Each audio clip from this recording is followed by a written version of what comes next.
Hi, this is David Kasper. Today we are talking with Kelli Swan, an award-winning professional artist, published author, business owner, and graphic designer. Kelli's art pieces have been published on magazine and program covers, as well as within many publications. Her website, pencilplace.com, details the many facets of her expertise and features numerous examples of her many styles of art. From custom one-of-a-kind drawings to limited edition prints, note cards, specialty gifts, and more, you really get a sense of her style and depth from the very first page. You will also find a link to Kelli's blog, Pencil Drawings by Kelli Swan, on the front page as well, which will give you a glimpse of Kelli's most recent works and events. Her new book, From Creating Art to Creating Income, shows us all not only how to build a successful business in the artistic field, but how to build a successful life as well. Filled with hard facts and spiritual principles, Kelli's lessons contain wisdom that is useful for anyone. Good, how are you? Oh, pretty good. Excellent. Just Well, sat down in my easy chair in anticipation of your call. Excellent. Kelli, first of all, thank you so much for taking the time out of your busy schedule to share some valuable information and insight like this. I really appreciate it. Now, let me see if I got this right. So you started creating art at a very young age, and then you went to school for graphic design, and you worked in the industry until you started your own graphic design business, Signet Graphics, which you are still running successfully. Is that correct? That's correct. Okay, and this whole time you were creating and showing art and eventually found a way to incorporate all of these aspects of your media and design into one business. So let's start by going back all the way. How did you get started as an artist? How did I get started in my professional career? Actually, just kind of how you got started just in art in general. Is it something that you've always had a draw towards, or is it something that somebody led you along and you really decided that you liked it? I have always had an interest in art as far back as I can recall. My mother tells me that when I was a child, she'd find me sitting out under the tree drawing pictures. I was drawn to pretty much every art class, every craft class, every art or craft endeavor, and Girl Scouts. I'm just always attracted to artistic things, particularly drawing, painting, anything in the fine art category. And I became very much more interested in drawing as junior high school and high school came along. Now, who or what was your inspiration, or did you have like a mentor for drawing, somebody that you would watch draw, or is it something that you just kind of played around with and picked up as time went on? My older brother and sister both have incredible drawing talent. My older brother used to do caricatures and cartoons, and my older sister used to draw horses all the time. Neither one of them actually pursued any sort of art career, but they had phenomenal talent, and I would be so amazed to see what they could sit down with a piece of sketch paper and do. I think that sparked a lot of my interest in wanting to try it myself. And then from there, of course, seeing what would happen in school and in classrooms and other people drawing, that inspired me as well. Excellent. Now, what kind of artistic training did you have basically in school, or did you take any side classes or anything? In junior high and high school, as well as elementary, I took all of the art classes that were available, took optional classes when that option was given, and then I also took supplementary art classes at the Canton Art Institute, which was the local art museum that offered continuing education type classes, and I took drawing and painting classes there as well. That Okay. was all prior to college, of course. Sure. And you went to school for graphic art, so I imagine they had plenty of additional types of trainings and various art forms at that point. When did you first realize that you could actually make your living with art and the things that you've learned as opposed to working for somebody? That would have been when I was working in downtown Cleveland for British Petroleum. I had a corporate job as a production coordinator for a communications department, and I was also doing a lot of the graphic production myself. It was a fairly intense, stressful job, as those jobs often are. And a friend of mine was self-employed, and she kept telling me, what are you doing working for somebody else? You should be working for yourself. And at that point, I had no concept of doing such a thing. But Right. after hanging around her and other people that were self-employed, and then also observing the industry trends, which in the early 80s and mid-80s was when the outsourcing started. The tendency of, especially the corporations, to take people off their payroll and give those jobs to independent businesses and outsource or subcontract or whatever you call it. And through watching that and kind of observing that was happening a lot in the graphic arts industry at the corporate level, and seeing these independent, self-employed people and how happy they were, one morning I just woke up and said, it's now or never. I'm single with no real commitments, no children. I might as well try it. And I went into my boss and said, I want to quit my job. And he just about had a heart attack. And I said, no, you don't understand. I said, I want to quit my job, but I want to subcontract services back to you. So that's how it started. Was I left the payroll and became more freeform, subcontracted some of what I was doing back to him, and then also started picking up other downtown area clients in graphic design and the type of work I was doing at the time. Wow, that is excellent, and that's a scary step for a lot of people. So congratulations for doing that. That I think sounded like it worked out pretty well. Well, you've had a lot to do with it, because I don't know that I would be brave enough to do that today. And of course, back then, at that hour, I had no idea what might go wrong, which is ignorance is bliss. But Right.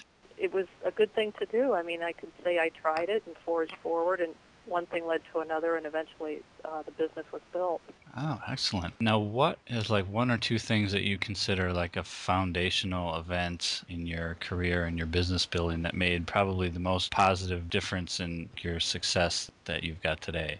I would say both meeting people that are self-employed and seeing the joy they had in working for themselves, and also developing an interest in metaphysics and quantum physics and law of attraction, and essentially how my attitude and emotions and my outlook on life affect what actually happens in my life. Excellent, excellent. That is definitely very important, and I can see how that could make a big impact. So how much attention do you pay to how other similar artists are displaying their works and their information about what they are creating? Virtually none. Oh, huh? Yeah, I never really set myself up that way. I knew what I like to do and how I like to present it, and I do spend quite a bit of time trying to educate myself, like on the graphic design end, trying to stay up to date with software and things I need to know, and on the pencil drawing creative end, trying to keep my mind open to new ways to express myself there.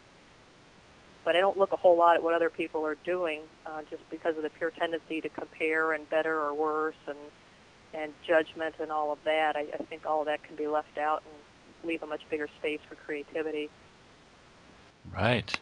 Excellent. Now, you wrote a book called From Creating Art to Creating Income, which is available on lulu.com, Lulu.com, in an on-demand print format. Can you tell me, how did this come about? Well, I developed a web presence in about 2000, 2001. And over the years, my web presence has grown just because, the search engines will index you a little better as the website's up longer, and my websites have grown. And now I'm being found by more and more people.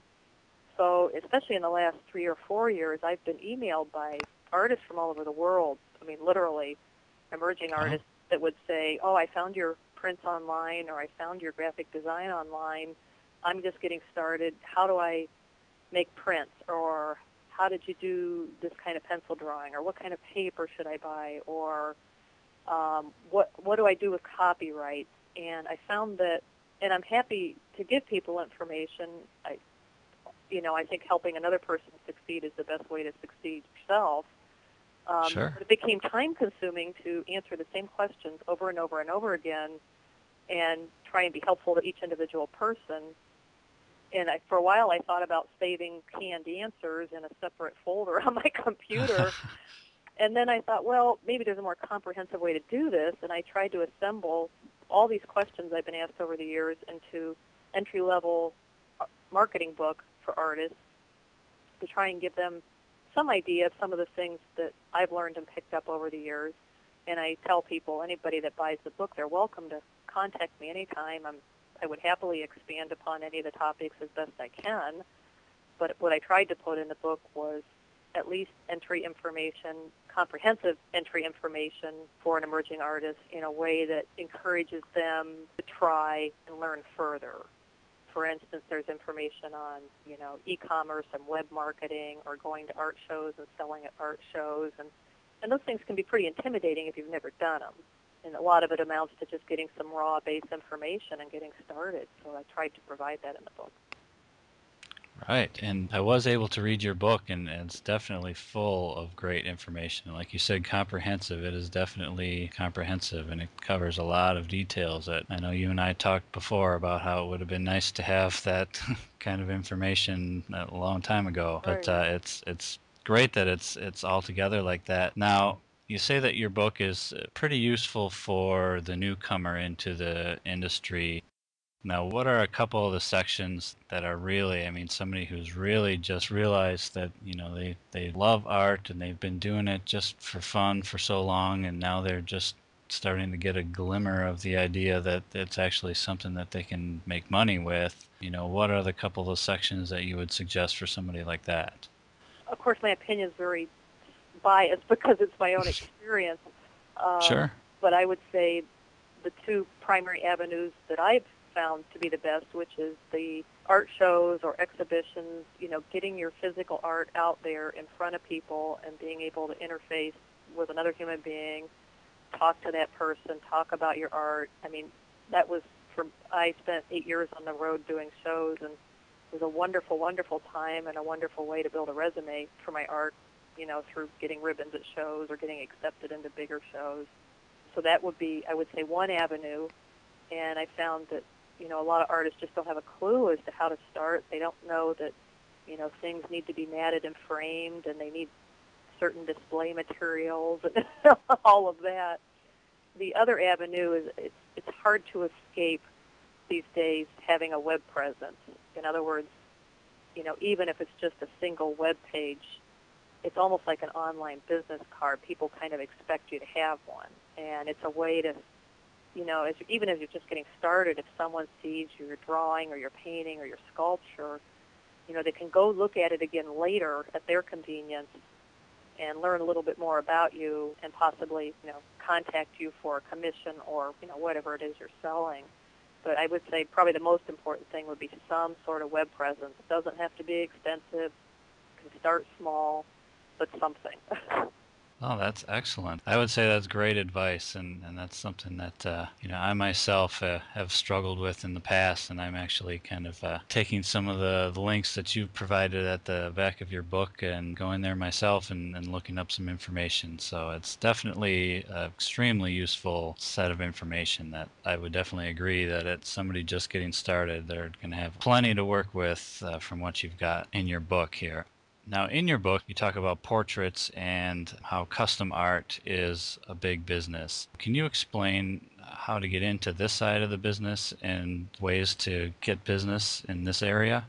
My personal feeling and what I've been picking up is there's so much mass-marketed stuff out there, whether it's prints of paintings or drawings or sculptures, and those things still have their place, but at the end of the day, a lot of people, especially when it comes to animals or children or houses, they want their own house drawn, they want their own children drawn, they want their own dog drawn or painted or sculpted. So, and they're willing to spend more money on a custom piece than they are on a replication of something else. So it is, and I think especially now as economic times are a little challenging, there's less market for the mass-produced thing, and maybe people are looking for something more personal. As far as marketing it and getting the name out there, again, I think it comes back to display it like an art show for a local crowd. One might try getting into local shows for their hometown if they're selling maybe pen and ink of homes or something like that. And then the Internet, you can draw people in from all over the world. I've done portraits for people in California and Alaska and Florida, and that all comes from the Internet. Obviously, those people wouldn't find me here in Ohio. Yeah, definitely. So I would say that does seem like it would be a very lucrative industry to get into just because there's so many people, like you said, who are out there and they want something that's one of a kind and really speaks to them Yeah. personally. So I can see how that would be kind of a unique way to go about creating art. Now, in your book, you have a wonderful section on search engine optimization as well. And nowadays, it's a bit of a celebrity to get the #1 spot on a Google search, which congratulations, by the way. Oh, That's thanks. that's how I found you. Oh. Is there anything that you did in particular to help this happen, or is it kind of a combination of things? Well, I was lucky enough to stumble onto some internet marketing courses meetings, I should say, when I lived in Arizona. And there was a whole lot of information presented at those meetings, which jump-started me into doing some more research on my own. The whole search engine optimization and getting found on the internet is it's a goal that's moving all the time. In other words, there's no like one concrete way to do it and stay there.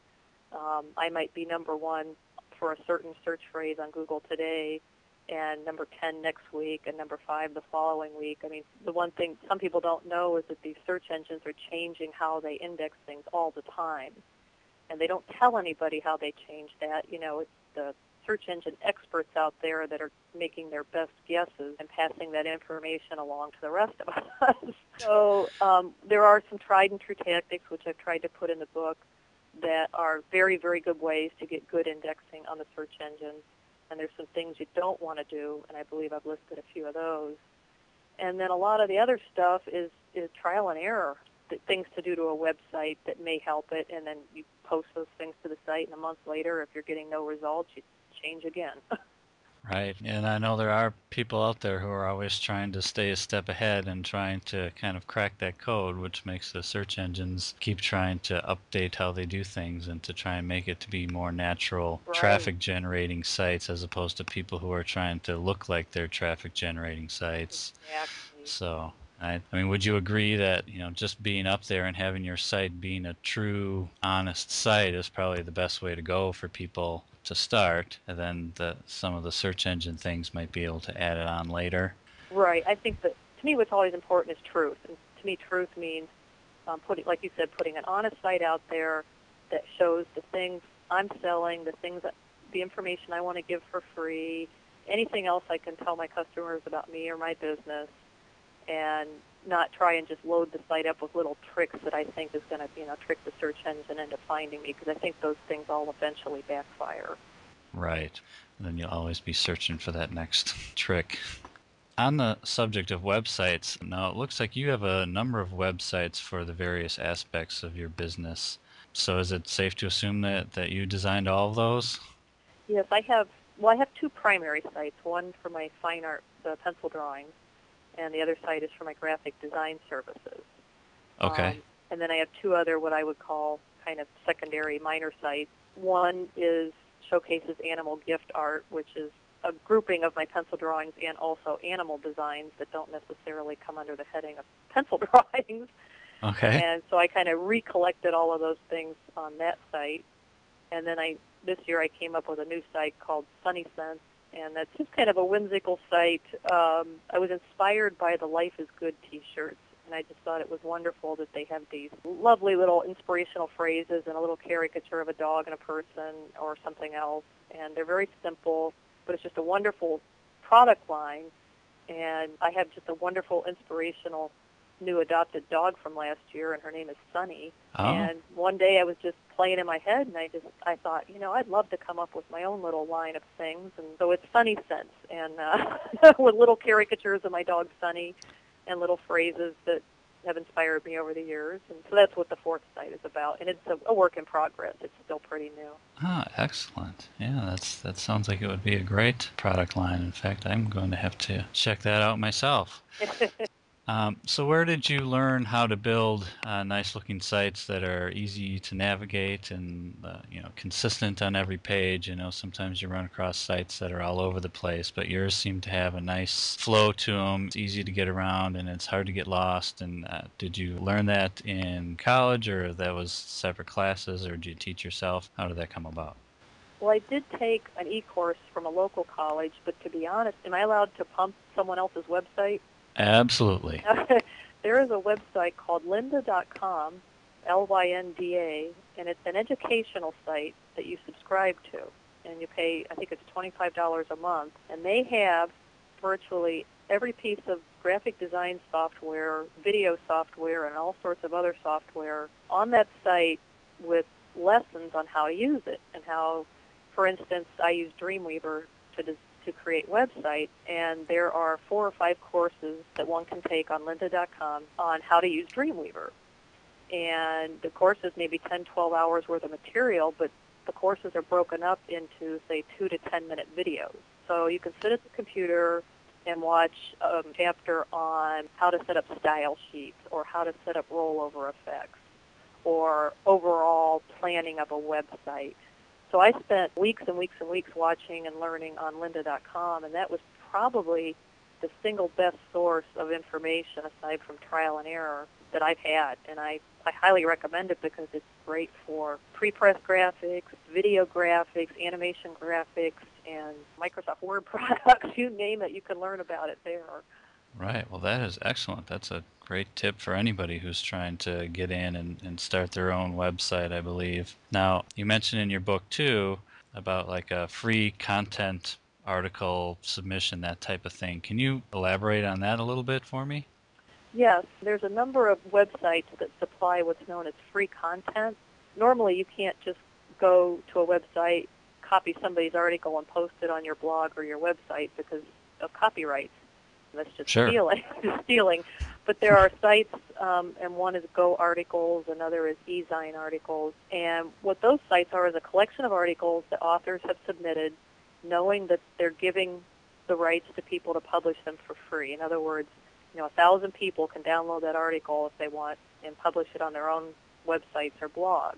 But part of the user agreement for the people that download an article that's been published there is that they also publish the author's name, bio, and any web links the author has posted.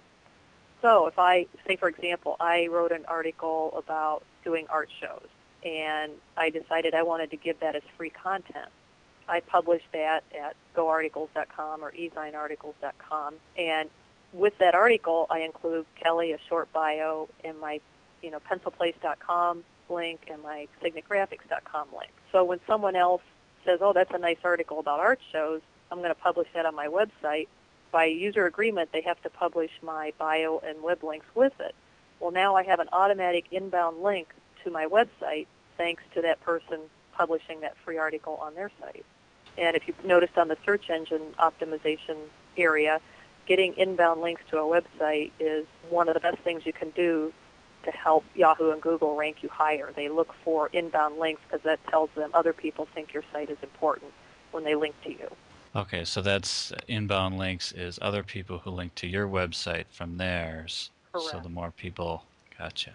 Right, and you want good ones, so you don't want the spammers coming along and picking you up for no reason. You want people that have decided for a reason to put a link to your site from their site, and usually these articles are a good way to accomplish that. So somebody that's an artist may have expertise in, gardening or construction or cooking. They could write an article about anything, but in their bio they'll put their art website included as part of that bio on the online submission.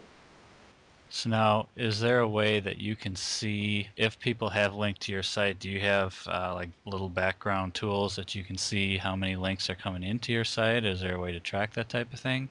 Yes, there's code you can type into Google, and I actually don't remember it off the top of my head. It's in the Google Webmaster Tool area, and it's a very simple code. I think it's, link : and then the website name or something like that. And you can do it at any search engine. What it is just code that says, tell me how many sites link to this site. I would imagine it'd be interesting just to see all the different places that are linking to your website.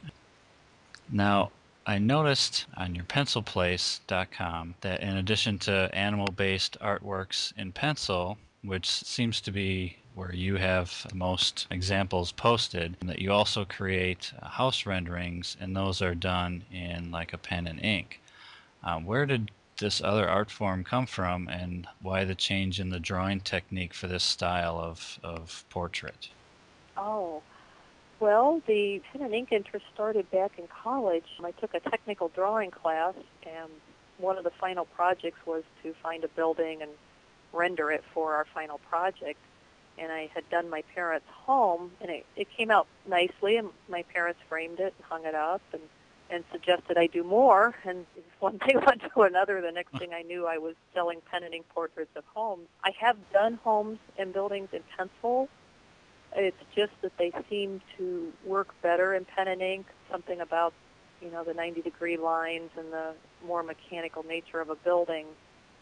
They just, more often than not, they look better to me in pen and ink than they do in pencil. That definitely makes sense. Now, I've tried to think of questions for somebody who's brand new to this that might ask for somebody who's been creating and cultivating their own style. What suggestions do you have for somebody who's, say, they've got a lot of paintings that they've done or drawings that they've done in notebooks and things? Is there anything that they can do to kind of pull those all together so that they can show something that's a little more professional? Right. I'm a big fan of keeping some sort of permanent record of any, especially the two-dimensional pieces, paintings, drawings, pastels, whatnot. Used to be the thing to do was to get a 4x5 transparency shot of any piece of flat artwork you had.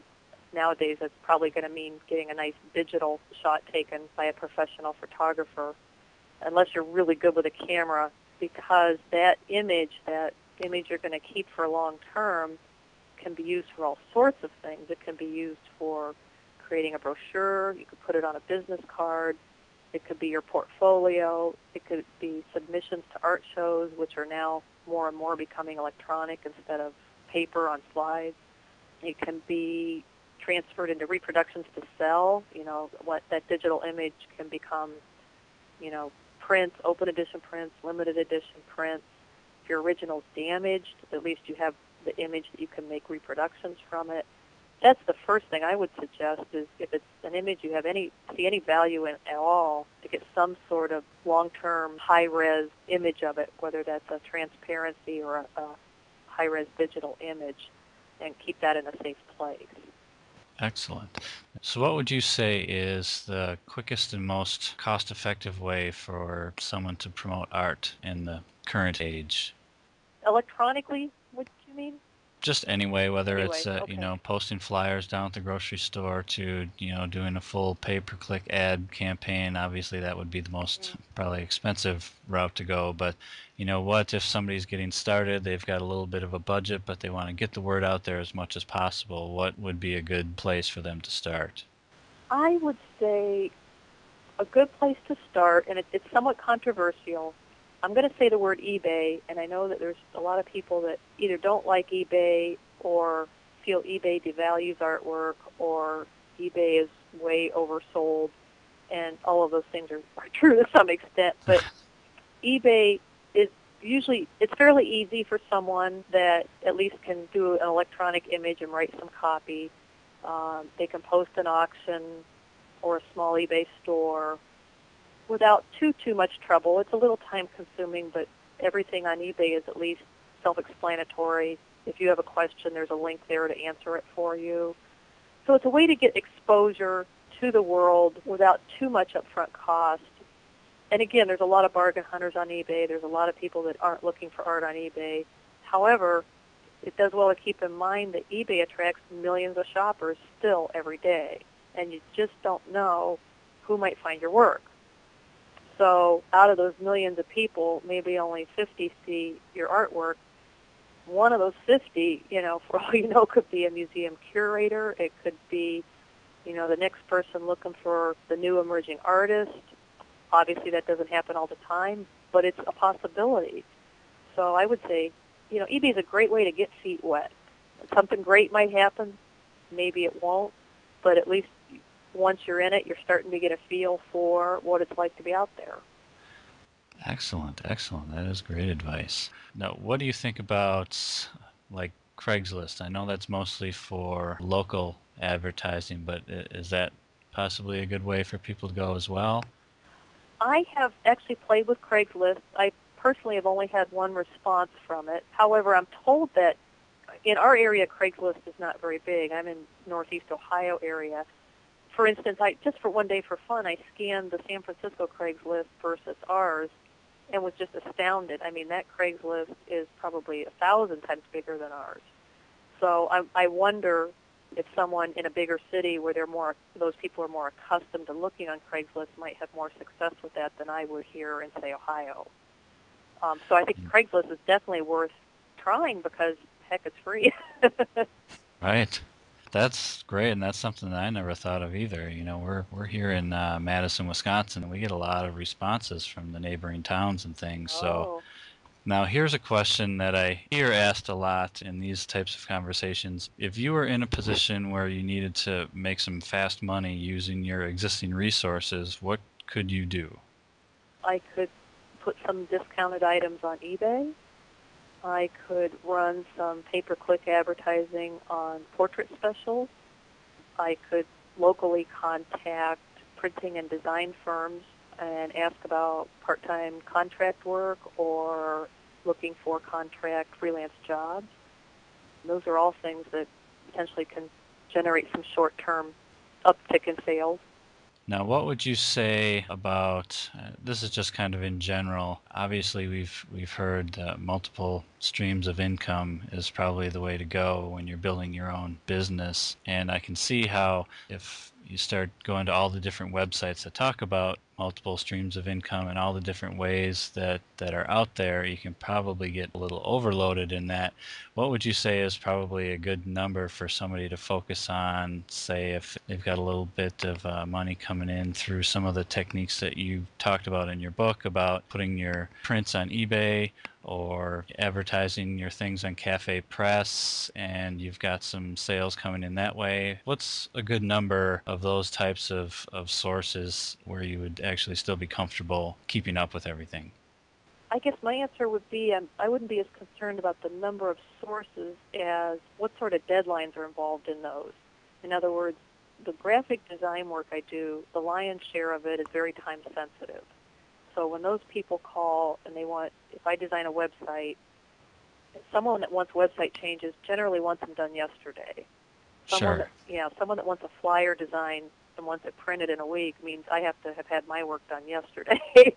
So most of the graphic design oriented stuff is pretty tight. It's tough turnaround. Now portrait work is someone wants it within, say, 2 to 3 weeks or by Christmas or whatever, and I have more time on that, so I can work those jobs in around the more time-sensitive graphic design things, and I have more latitude, so I can accept in 2 or 3 portraits if those people are, say, they're willing to wait 6 weeks. So it's a way to book extra work because I know I have the flexibility to do the time-sensitive things and then the other things as those other projects get done. And then things like Cafe Press are wonderful because there's a lot of upfront time in Cafe Press to prepare images, upload them, apply them to the shirts and the mugs and all that. So that can be done during downtime, which is low season or in between jobs or whatever. But once that's done, it's all passive income. In other words, I'll get a check once a month for things that have sold on Cafe Press, and I don't have to do a thing.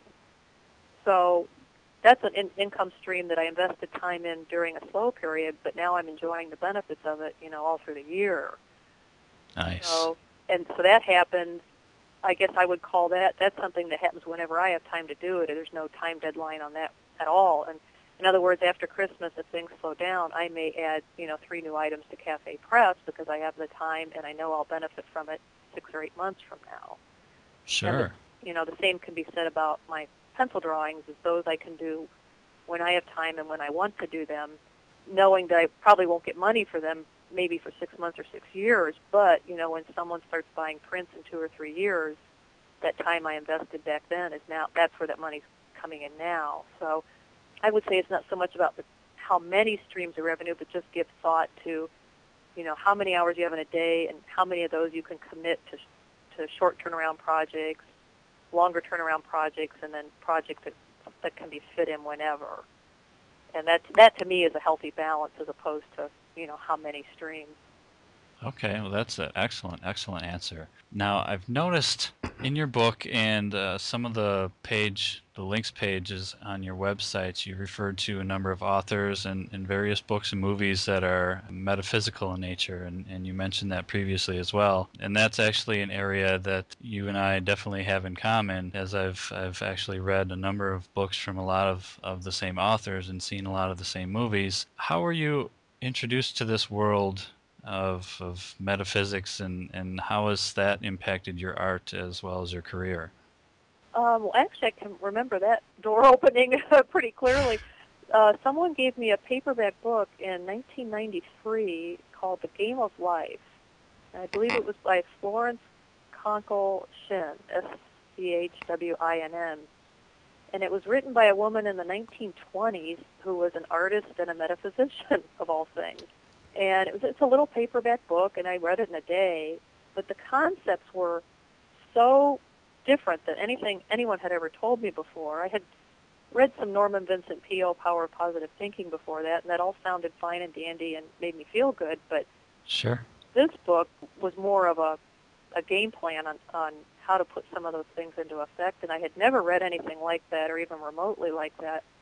And I remember after reading the book being just absolutely charged on fire for weeks, just wanting to just being so excited about life and possibilities that never even occurred to me before of different ways to see the world.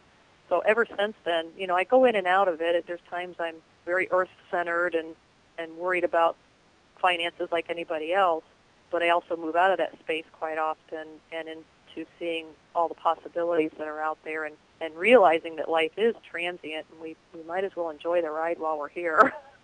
Right. That is great. So who would you say, out of all of the people that you've studied or read or looked into, who do you think has been the most influential to you overall? Eckhart Tolle, yeah. And that's his new book, A New Earth, Yeah, the first just one came I read out. was The Power of Now, and then The New Earth, I think, came out in 2005. I was one of the first ones to get that. Oh, I excellent. I had read The Power of Now 5 times over when the new book came out, and I said, well, I better have the new book, too. Yeah, and I've read both of those books myself. So how has that impacted your life overall? Since that's kind of the most impactful, how would you explain that? Oh, my goodness. An entirely different quality of life that I live now.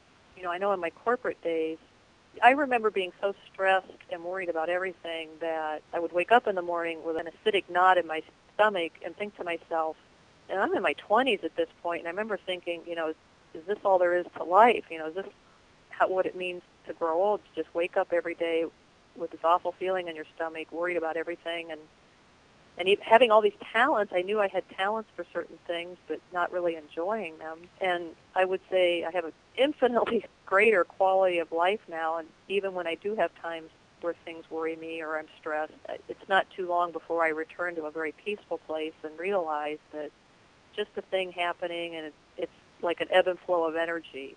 It's not as concrete as I used to think it was, or as serious as I used to think it was, regardless of what it is. And yeah, my whole quality of life has changed, I would say. And, I'm a peaceful, happy person now, where I used to be kind of a stressed out, angry person.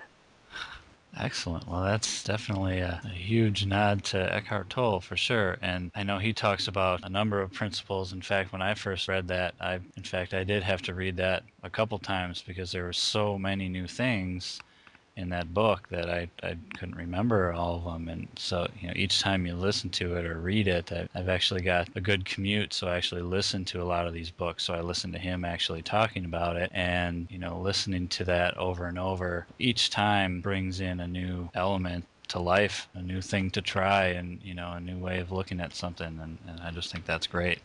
So now, if I were somebody who was curious about metaphysics, where would you recommend that I start for kind of an easy to understand overview of what that even means? I mean, maybe I've never even heard metaphysics before. Where would you recommend somebody start if they're just listening to this and they have no idea what we're talking about? I would recommend the movie What the Bleep Do We Know?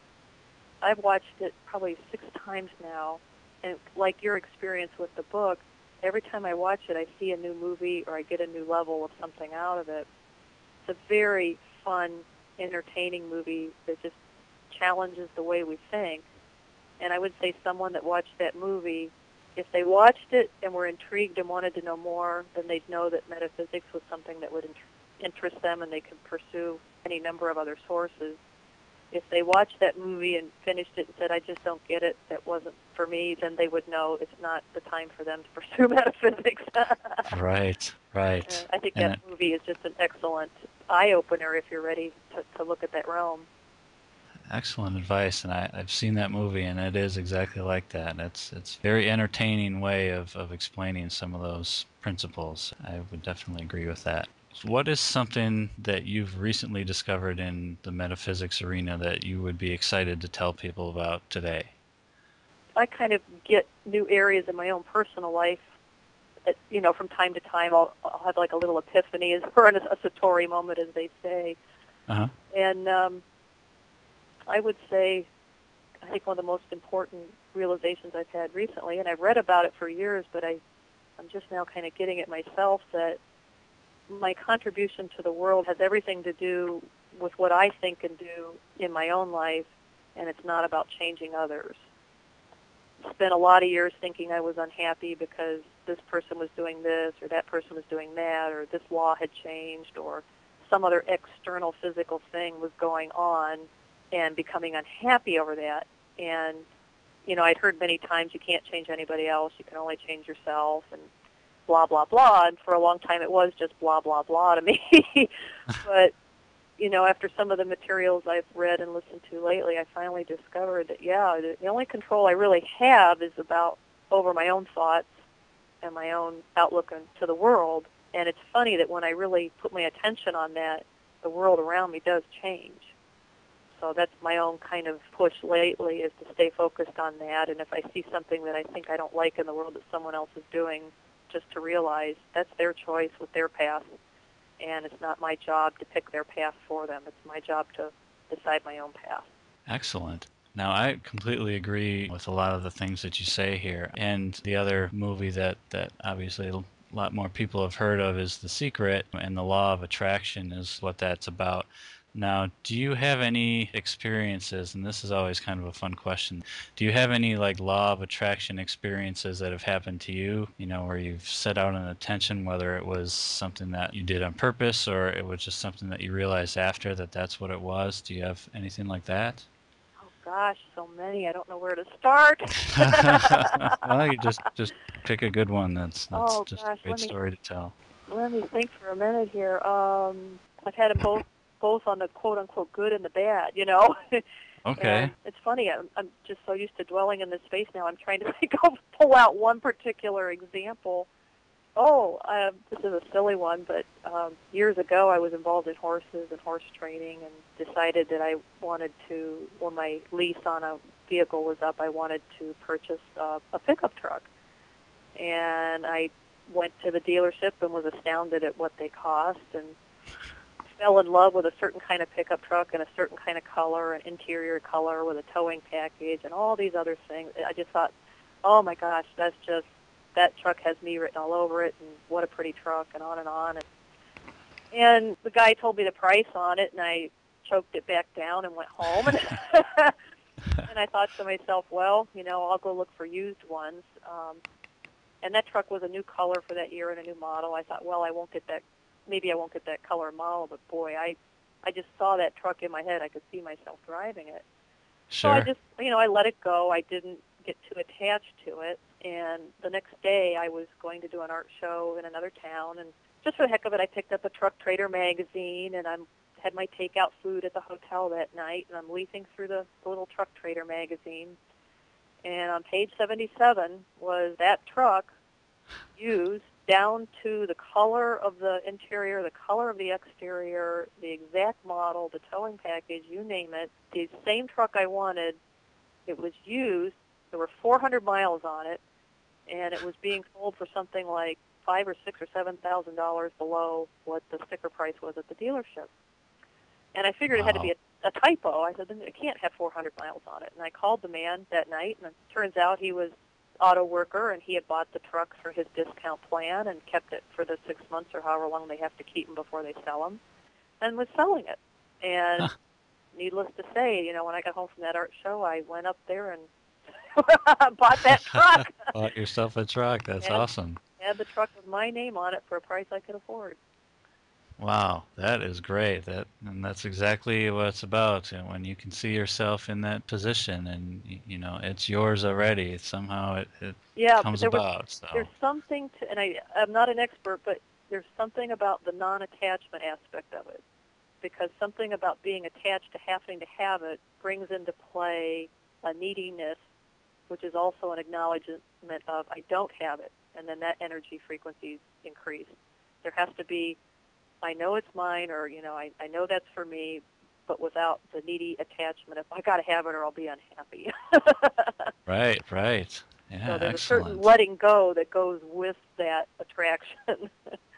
And that is great advice, especially for somebody who's just listening to this for the first time, going, "What?" Yeah, what are they So talking about? right, exactly. So like you, I'm definitely interested in that whole world, and there's just so much to learn about it. So it's always interesting talking to somebody who's kind of on the same page. So, Yeah. well, what I want to do here is I've got a couple more minutes here. What is something that you are working on now, or that you're thinking about now, that may change or improve your business overall? That in your sights on the horizon, something that you're kind of pushing towards. I have been getting more and more interested in actually back into my graphic design roots, where I spent many, many years on the pencil drawings, and I'm finding more and more interest in my work through the graphic design website. And I love doing the website. It plays to my technical side of my brain, which is kind of a math-oriented, figure-it-out sort of side, and also to the creative side, and just enjoy working with people and trying to do nice-looking sites that give a customer some kind of return on their money. So, I kind of see that as my expanding frontier right now. I personally am just learning of the benefits of having a website for the graphic design. I've known the benefits for the pencil drawings for some time, but in the last year I've had people write from different states and want logos designed or flyers designed or websites designed.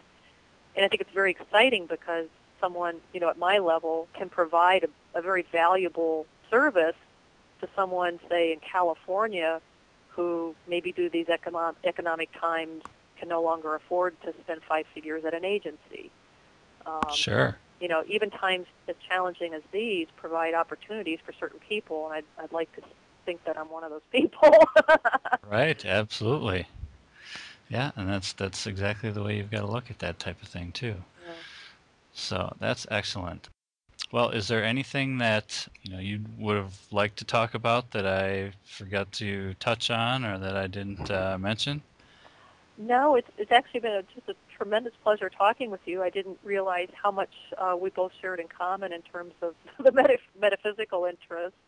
Um, I always, Right. I'm always charged up when I share that with other people. I'll be charged up for 2 days now. But the only comment I would have is, and it's something I keep reminding myself, I'm no master, but life's just too short not to enjoy the ride. We all get so caught up in worrying about what's the right decision and, what's going to happen tomorrow, and just forget how much there is to enjoy in the moment. So that would be, if someone is new into art and loves painting, just, gosh, love every minute you're painting or love every minute you're sculpting, and really get into those moments, and it's surprising what might happen. Yeah, absolutely. I think that's excellent advice for anybody in any field. So Yeah. I definitely hope that we can inspire some people and get people on the track to better happiness and better success in their life. So I think that's what this is kind of about. Well, Kelly, I definitely appreciate your time. I truly believe that I found the right person to talk to about this. And, if anybody's looking to find out more about your work, they can go to pencilplace.com.